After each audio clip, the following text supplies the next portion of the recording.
buenas, hoy vamos a hablar de los ZSN Pro, son estos de aquí. La verdad que son muy bonitos, tienen así una construcción muy chula, muy bien hecha.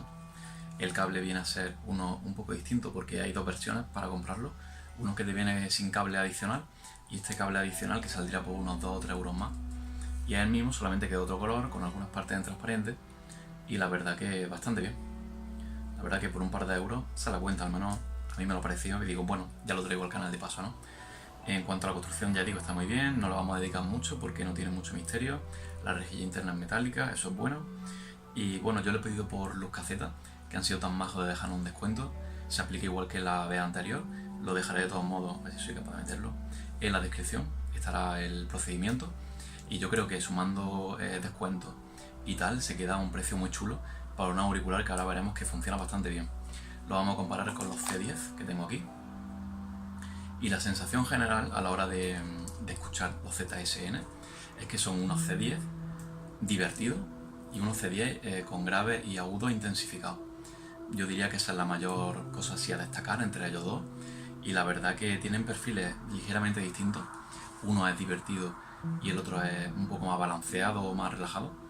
Y la verdad que se ve en prácticamente todo el espectro de frecuencia esta diferencia, ¿no? En cuanto a los graves, tienen más ataque, tienen más presencia, son más dominantes. Sí que es cierto que al estar más elevados también se notan un poco más las costuras, por así decirlo. Se nota como que tiene un poco de menos recuperación, se nota que tiene un poco menos de presencia en el subgrave y pasa a ser un grave más punchy, más dedicado a la parte inicial del kick.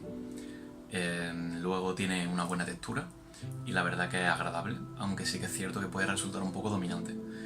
En cuanto a los medios, tienen menos extensión, menos detalle y son un poco menos naturales respecto a los C10. Y la verdad es que en este aspecto creo que salen perdiendo porque no solamente es que tengan menos decibelios, que es lo que nos podríamos esperar de un auricular más divertido, sino que además también pierden en extensión, en frecuencia. El hueco de frecuencia está muy bien disimulado y no vamos a escuchar las voces lejanas ni por el estilo, pero sí que es cierto que un poco más lejanas que en el C10 y un poco más artificiales. En cuanto a los agudos, tienen los agudos un poco más elevados en cuanto a decibelios, tienen más brillo. No diría que tienen más extensión, porque el brillo que tienen es la zona baja del agudo.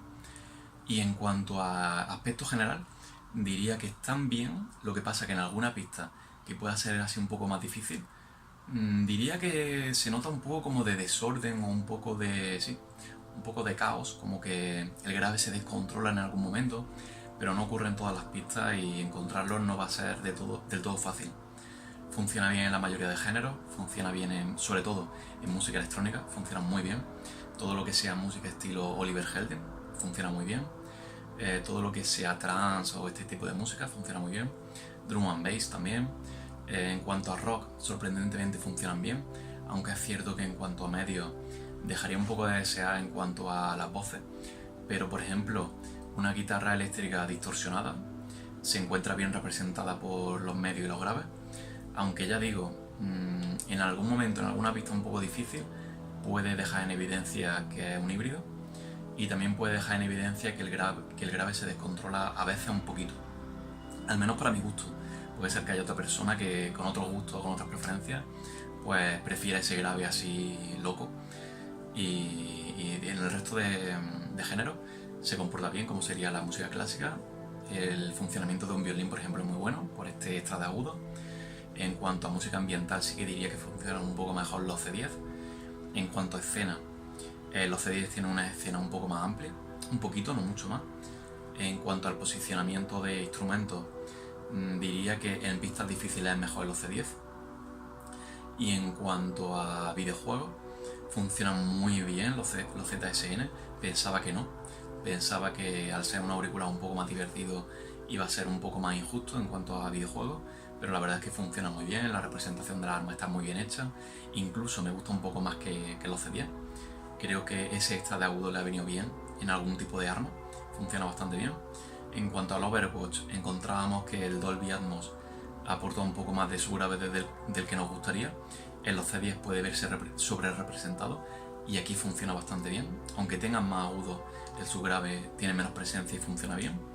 En cuanto al posicionamiento de disparo, está muy bien en ambos, solamente que en este encuentro un poco mejor representada la lejanía, y aquí encuentro que la lejanía no es tan fácil de medir. La distancia que hay entre el enemigo y nosotros en cuanto a disparo la encuentro mejor representada aquí en los C10. Y en cuanto al resto de cosas, muy parecido, porque lo que serían las pisadas y tal, muy parecida. La representación del viento y tal es similar, no hay ninguna frecuencia así que se coma a otra. Sí que es cierto que cualquier voz la vamos a escuchar un poco menos natural en los ZSN, pero no es ningún drama.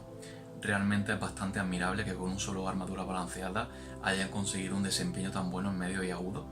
Realmente es sorprendente, no me lo esperaba, porque hay que decir que en los C10 tiene 4, creo que eran 4 armaduras balanceadas y un driver dinámico, y aquí solamente una, y que funcione tan bien con solo una y por el precio que tienen, me parece sorprendente, simplemente. En cuanto a precio no se distancian mucho, pero en cuanto al público al que buscan persuadir, diría que a un público distinto, pero al mismo tiempo me parecen complementarios, porque si buscase unos auriculares, por ejemplo, para salir a correr, para hacer deporte, para un uso así más corto de tiempo, pero enérgico, me quedaría con esto. Y en cambio, si buscase un uso más para biblioteca, para leer, para estudiar, para antes de dormir, para escuchar música ambiental, me quedaría sin duda con los C10. Por ese extra de escena y porque el sonido es mucho más relajado. Realmente donde más se nota la diferencia es en el sonido relajado de los C10 respecto a los ZSN. Los ZSN son más divertidos, son un cañón de grave y son un cañón de un poquito también de agudo, pero no llegan del todo a sibilar. Sí es cierto que en algún momento puede sibilar, en algún momento podemos encontrar una sibilancia en sonido S y T, que en el C10 es mucho más difícil de encontrar, pero mucho más difícil. Y en los ZSN en algún momento se puede dar el caso, pero no es la tónica habitual de los auriculares, y la verdad que me parecen todos unos bichos para su precio. Me parece que son unos auriculares son muy divertidos para el precio que tienen y muy bien resueltos. Creo que no hay ningún aspecto en el que pudiera decir que responden mal. Todo lo contrario, creo que se ajustan muy bien a la mayoría de géneros y son buenas palabras para una persona que quiera un auricular divertido. Si busca un auricular relajado, con similar característica en cuanto a forma, en cuanto a comodidad, tienen los C10, que me parecen todo un acierto, y al menos para mí, por preferencia y también por los auriculares que tengo, creo que los C10 tienen más sentido para mí. Pero si estás buscando algo más enérgico, más duro en el sentido más que es un cañón, es totalmente un cañón de graves, dominantes, rara vez se vuelven locos, pero puede ocurrir, unos agudos bien controlados, aunque brillantes, los veo muy bien, definitivamente, me parecen buenos, por el precio son una locura, y poco más que decir. Espero que te haya gustado el vídeo. Los próximos en traer son los Mundruck Crescent, que los tengo aquí, por recomendación de un suscriptor, me lo dijo que le llamaba la atención, y la verdad es que tienen muy buena pinta, ya lo veremos, me falta solamente el rodaje en juego para tenerlos listos. Y nada, suscríbete para más vídeos así, espero que te haya gustado y hasta luego.